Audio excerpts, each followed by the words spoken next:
السلام علیکم دوستو، فرزانہ کھرل کے ناول کوئی عشق وقت غروب سا کے تیسرے حصے کے ساتھ حاضر ہوں۔ مختار کل نے اپنے بیٹوں کو زیادہ تعلیم نہیں دلوائی تھی، پھر بھی وہ حساب کتاب میں ماہر تھے۔ اسے ڈر تھا کہ وہ افسر بن کر شہروں کی طرف نکل گئے تو اس کی جاگیر کون سنبھالے گا۔ ان دونوں بھائیوں کی بیویاں بھی بس 5 جماعتوں تک پڑھی تھیں۔ طرح دار نے اپنے بیٹے کو قصور کے سب سے مہنگے پرائیویٹ اسکول میں ڈالا تو وقار اور اعتبار نے بھی اپنی بچیوں کا داخلہ اسی اسکول میں کروایا۔ اس کا اکلوتا بیٹا فہیم لاہور میں ایجیسن کالج میں پڑھ رہا تھا۔ وہ ہاسٹل میں رہتا تھا، مگر طرح دار اپنے بیٹے کو نظروں سے دور نہیں کر سکتی تھی۔ پتہ نہیں کن خدشات کا شکار تھی۔ وہ ہمیشہ شوہر کو مختار ہی کہتی تھی، کبھی آگے کل نہ لگایا۔ بیوی کی سنگت کا ہی اثر تھا کہ دنیا سے جاتے وقت اس کے لبوں پہ کلمہ جاری تھا۔ جاگیر و جائیداد سے عشق کرنے والا ساتھ کچھ بھی نہیں لے جا سکتا تھا۔ اسے قبر جتنی زمین درکار تھی، اتنی سی، تھوڑی سی، حالانکہ جلا مددگار اس کے سرہانے کھڑا ہو کر چلا رہا تھا، لے جاؤ، لے جاؤ۔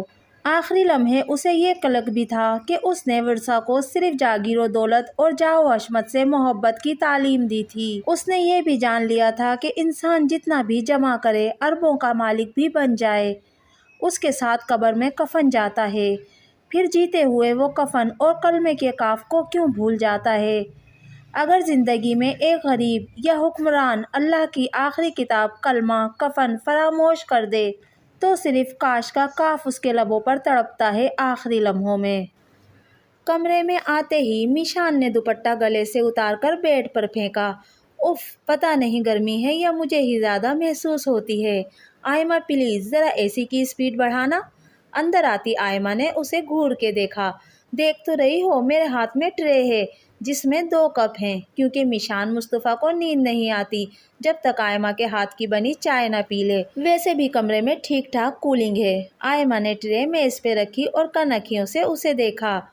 وہ جانتی تھی کہ اس کا موڈ خراب ہے۔ وہ یہ بھی جانتی تھی کہ کیوں ہے۔ 1 گھنٹہ قبل ممی نے انہیں بتایا تھا کہ انہوں نے میشان کا رشتہ طے کر دیا ہے۔ کل یا پرسوں تک شادی کی ڈیٹ بھی فائنل ہو جائے گی۔ میشان کی نظریں کپ میں موجود ہلکی سنہری چائے پہ مرکوز تھیں اور وہ جانتی تھی کہ کل رات ڈنر کے بعد جو کچھ ہوا، آئمہ اس کی تفصیل جاننے کے لیے بے تاب تھی۔ میشان بتا دو یار۔ وہ خالی کپ ٹرے میں رکھ کر دھپ سے اس کے سامنے بیٹھی۔ میشان نے چائے سے نظریں ہٹا کر اس کا معصوم چہرہ دیکھا۔ اس نے کہا، محبت ایسے جنگلوں میں اگنے والا پیڑ ہے جس جنگل کے چہارے طرف برف کے نوکیلے پہاڑ ہیں اور آج تک اس پیڑ تک کوئی سیاح بھی نہیں جا سکا، تو پھر میں اور تم کیسے جا سکتے ہیں؟ اس کی آنکھوں میں شریر سی چمک تھی۔ شٹ اپ میشان، اس نے خفا ہو کر اس کے منہ پہ کشن کھینچ کے مارا۔ اس کو چھوڑو یار، اب مجھ سے میرے فیانسی کی باتیں کرو۔ مگر آئمہ نے اس کی آنکھوں کا گیلا پن محسوس کر لیا تھا۔ وہ تم سے محبت کرتا تھا، آئمہ اداسی سے بولی۔ سب کو مجھ سے محبت ہو جاتی ہے۔ وہ سر جھٹک کر مغرور سی ہو کر بولی۔ اچھا جاؤ، مجھے نیند آ رہی ہے۔ اتنا کہہ کر وہ اوندھی لیٹ گئی۔ اوہو، ایسے مت لیٹا کرو، بوا جی کہتی ہیں اوندھا لیٹنے والوں کے نصیب سیدھے نہیں ہوتے۔ ہر شب کی طرح آئمہ اسے ٹوکے بنا نہیں رہ سکی۔ آئمہ دروازہ کھول چکی تھی جب اس نے عقب سے میشان کی آواز سنی۔ ماما سے کہنا ڈرائیور کو صبح ہی بتا دیں، کل مجھے جہلم جانا ہے۔ کیوں؟ اس کے منہ سے بے ساختہ پھسلا۔ وہاں میرے ہاتھ کی بنی چائے پیے بغیر تمہیں نیند کیسے آئے گی؟ اس نے اے سی کا ریموٹ اس کی طرف اچھالا۔ وہ کہنا چاہتی تھی کہ وہاں گرمی ہوگی، پھر کچھ جھجک کر چپ ہو گئی اور کچھ بھی کہے بنا دروازہ آہستہ سے بند کر دیا۔ آج وہ معمول سے ہٹ کر صبح ہی گھر چلا آیا، جہاں ابھی تک ناشتہ چل رہا تھا۔ اس کے آنے سے ایک ہلکی سی ہلچل مچی ہوئی تھی۔ ناشتے کی میز پہ ڈھیروں لوازمات اس کی طبیعت میں رغبت نہیں لا سکے تھے۔ جائی اور چچا نے ناشتہ کر لیا ہے؟ اس نے اپنے سامنے چائے رکھتی شازیہ سے پوچھا۔ بس جی، میں ابھی لے کے جانے ہی والی تھی، شازیہ نے منمنا کر جواب دیا۔ وہ آتے ہی کسی بدمزگی کا متمحل نہیں ہونا چاہتا تھا، بس لب بھیج کر رہ گیا۔ وقار اور اعتبار کے پورشن ساتھ ساتھ تھے۔ بیچ میں ایک پتلی سی گلی تھی جس میں دونوں گھروں کے لاؤنج کے دروازے ایک دوسرے کی طرف آنے جانے کے لیے تھے۔ گھر کے پچھواڑے حصے الگ تھے۔ دونوں پورشنز کے سامنے برآمدوں کے آگے بہت بڑا باغ نما مشترکہ لان تھا۔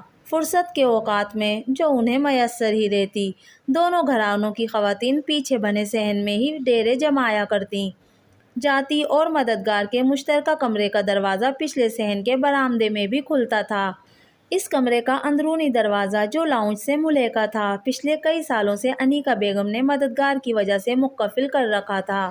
گھر کے پچھواڑے کا صحن بھی 2-3 کنال پہ مشتمل تھا۔ ناشتے سے فارغ ہو کر وہ چائے کا کپ لیے جائی کے کمرے کی طرف جا رہا تھا کہ اس کی لاڈلی بہن صوبیہ نے کالی بلی کی طرح اس کا راستہ کاٹا۔ اب کدھر؟ وہ اس کا ہاتھ پکڑ کر کھینچتے ہوئے لاؤنج میں آئی۔ کچھ دیر ہمارے پاس بھی بیٹھیے۔ وہ ناشتے سے قبل چچا کے پورشن میں سب سے ملایا تھا سوائے حسن آرا کے۔ وہ غالباً اپنے کمرے میں تھی۔ جبین زہرا باقی افراد کے ساتھ ناشتہ کر رہی تھی۔ ان کے لاؤنج میں حسن آرا حسن کے تمام ہتھیاروں سے لیس براجمان تھی۔ حاشر کے سلام کا جواب دھیمی آواز میں شرما کر دیا گیا۔ حاشر اس کے دماغ میں بھرے خناس سے واقف تھا، سو حال احوال بھی سنبھل کر پوچھا، بھائی اب جلدی سے بتائیں وہ کیسی لگ رہی ہے؟ حاشر نے لاؤنج کے کونے میں کھڑی نصیرہ پہ ایک توصیفی نظر ڈالی۔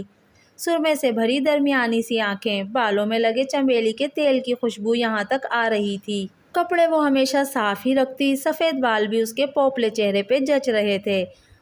اچھی لگ رہی ہے، اگر بالوں میں کلر یا مہندی لگائے تو اور بھی اچھی لگ سکتی ہے۔ ہیں؟ صوبیہ کے سر پہ دھڑام سے چھت گری۔ اس نے گردن موڑ کر تعجب سے بھائی کا سنجیدہ چہرہ دیکھا۔ بھائی خود ہی تو پوچھا تھا، اب اس طرح صدمے کی حالت میں کیوں ہو؟ چلو میں کہہ دیتا ہوں کہ سفید بالوں کے ساتھ بھی غضب کی لگ رہی ہے، اب خوش ہو جاؤ۔ وہ زیر لب مسکرا کر بولا۔ صوبیہ کا دل اپنے بال نوچنے کو چاہ رہا تھا۔ جب سے حاشر آیا تھا تو کمرہ بند کر کے حسن آرا کے حسن کو لشکانے میں 100% اس کا بھی ہاتھ تھا۔ بھائی میں نے تو آپ کو اس طرف دیکھنے کو کہا تھا۔ اس نے انگلی سے لاؤنج کے مشرقی کونے کی طرف اشارہ کیا جہاں حسن آرا دنیا و مافیا سے بے خبر بظاہر اخبار پڑھ رہی تھی۔ یہ اس کا پسندیدہ مشغلہ تھا۔ گہرا گلابی سوٹ، بالوں میں بڑے بڑے کرل ڈالے، گلابی میک اپ کے ساتھ بے ساختہ اس کے ہونٹوں پر مسکراہٹ رینگی۔ اس نرسری کلاس کی بچی لگ رہی ہے جس کے اسکول میں آج پنک ڈے منایا جا رہا ہو۔ اس نے بہن کے کان میں سرگوشی کی اور ہنس کر اس کے سر پر چپت رسید کی، پھر لمبے لمبے ڈگ بھرتا لاؤنج عبور کر گیا۔ آپ یوں فاصلوں سے گزرتے رہے، دل سے قدموں کی آواز آتی رہی۔ لاؤنج میں جھاڑ پونچھ کرتی شازیہ نے حسن آرا کے جذبات کی ترجمانی بآوازیں بلند کی۔ صوبیہ نے بھڑک کر تو حسن آرا نے تڑپ کر شازیہ کی طرف دیکھا، جبکہ گیت کے بول سن کر جبین زہرا کے لبوں پہ بڑی ہی خوبصورت مسکراہٹ نے ڈیرے لگائے ہوئے تھے، کیونکہ اس کے دل سے ہمہ وقت قدموں کی چاپ آتی رہتی تھی۔ پھپھی نے اپنے سامنے پھیلے بیش قیمت لون کے سوٹوں پہ محبت سے ہاتھ پھیر کر ان کی نرماہٹ کو محسوس کیا۔ ابھی ان کی کیا ضرورت تھی؟ چند دن ان کے بغیر بھی گزارا ہو سکتا تھا۔ اس نے تشکر سے بھرپور نرم سی نظر حاشر پہ ڈالی۔ اس گھر میں پہلے ہی لفظ گزارا آپ تک محدود ہے، برائے مہربانی آپ اس لفظ سے پرہیز رکھا کریں۔ وہ ان کے پلنگ پہ نیم دراز ہوا۔ ویسے بھی جب یہ سوٹ سل کر آئیں گے تو گزارے کے چند دن بھی گزر چکے ہوں گے۔ اس نے بازو موڑ کر آنکھوں پہ رکھا۔ اس کے پاؤں کی انگلیاں ہولے ہولے حرکت کر رہی تھیں، اور ایسا تب ہوتا جب وہ کسی اندرونی اضطراب کو چھپانا چاہتا تھا۔ وہ ان کے ہاتھوں پلا بڑا تھا، وہ اسے اندر تک پڑھ لیتی تھی۔ جائی کو کوئی اندر کا معاملہ ہی لگ رہا تھا۔ انیکا حاشر کو جلانے کی غرض سے اندر آئی تھی۔ سیما کے سامنے اتنے مہنگے دیدہ زیب سوٹ دیکھ کر ان کا دل بدرنگ سا ہوا۔ باہر سب تمہارا چائے پہ انتظار کر رہے ہیں۔ اس گھر میں رکھ رکھاؤ جیسی زحمت کوئی بھی نہیں کرتا تھا۔ جب سے آئے ہو پھپھی کے گھٹنے سے جڑ کے بیٹھے ہو۔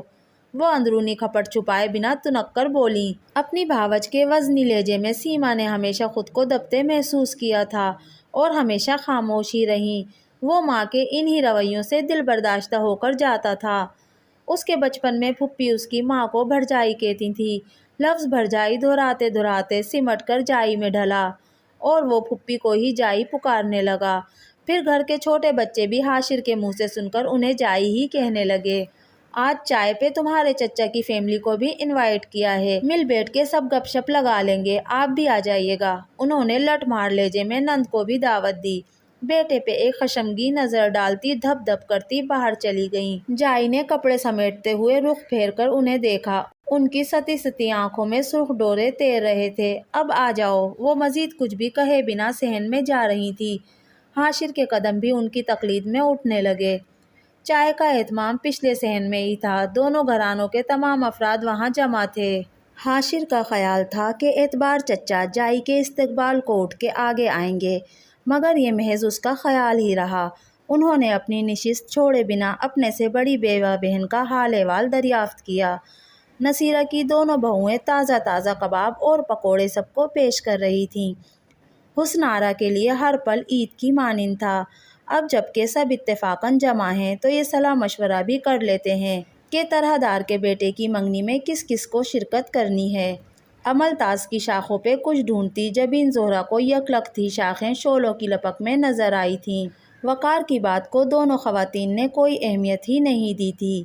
ایسا کریں، آپ اور سیما آپا چلے جائیں، پھر جب ان کی حویلی میں رسم ہوگی تو خواتین بھی شرکت کر لیں گی۔ سب کے چہروں پہ نفی جیسے تاثرات اخذ کر کے اعتبار نے ایک معقول مشورہ دیا جو سب کو پسند بھی آیا، خصوصاً خواتین کو۔ میرے خیال میں امی یا چچی میں سے بھی کسی ایک کو شرکت کرنی چاہیے۔ ان کا مشورہ رد کرتے ہوئے حاشر نے اپنی رائے دی۔ اس لڑکے سے ہمارا کوئی رشتہ ہے نہ تعلق، جن سے ہمارا رشتہ تھا ان کی ہر رسم میں پوری دنیا نے دیکھا، ہم سب نے بڑھ چڑھ کے شرکت کی تھی۔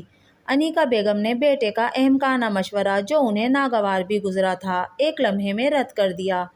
خدا جانے کیا قصہ تھا، آج تک کوئی اگلا پچھلا آیا نہ گیا۔ نفیسہ بھی اس معاملے میں دیورانی کی حمایتی تھیں۔